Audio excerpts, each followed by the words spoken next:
پہاڑوں کے مکین سید مسرت علی۔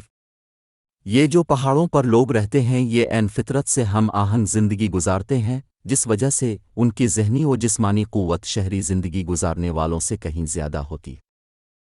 فطرت کی جانب سے جتنے اچھے مناظر و آب و ہوا ان کو میسر ہوتی ہے، اس کی بابت ان کی روح ہر دم تر و تازہ ہوتی ہے اور جسم تندرستی کی نعمت سے مالا مال ہوتے ہیں، جو کہ صحت مند طویل العمری کا باعث ہوتا ہے۔ پینے کا پانی ہو، جنگلی جڑی بوٹیاں، اپنی کاشت کی ہوئی سبزیاں اور اناج تمام فطرت کے نظام سے نکل کر ان کو میسر ہوتے ہیں۔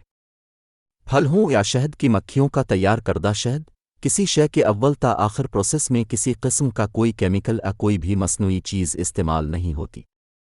جسم ڈھانپنے کے لیے جو کپڑا یا چمڑا استعمال ہوتا ہے وہ ان کے اپنے ہاتھوں سے کھڈی پر تیار کردہ یا اپنے ہاتھوں سے بنا اور پروسیس کیا ہوتا ہے،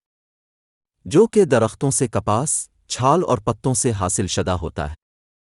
سرد موسم کی شدت سے محفوظ کرنے کے لیے اپنے پالے ہوئے یا شکار کردہ جنگلی جانوروں کے چمڑے اور اون سے تیار کردہ خاص قسم کا لباس ہوتا ہے۔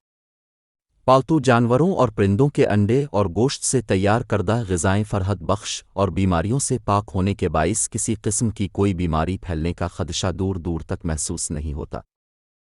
اسی طرح ہر قسم کا اجناس اپنی کاوشوں سے حاصل شدہ ہوتا ہے، تو اس میں کسی قسم کی ملاوٹ کا خوف نہ ہونے کے باعث نہایت زود ہضم غذائیں کھانے کو میسر ہوتی ہے۔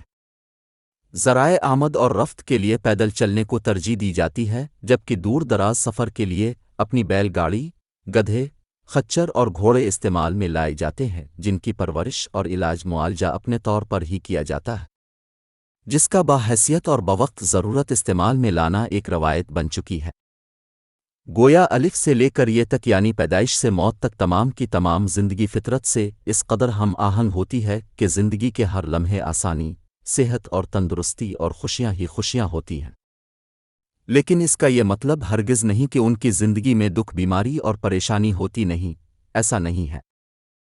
لیکن کبھی کبھار بہت ہی کم پریشانی و دکھ درد کو جس خوش اسلوبی اور ہمت و استقامت سے یہ لوگ جھیل لیتے ہیں، وہ فطرت سے غیر آہنگ زندگی گزارنے والے کبھی نہیں جھیل سکتے۔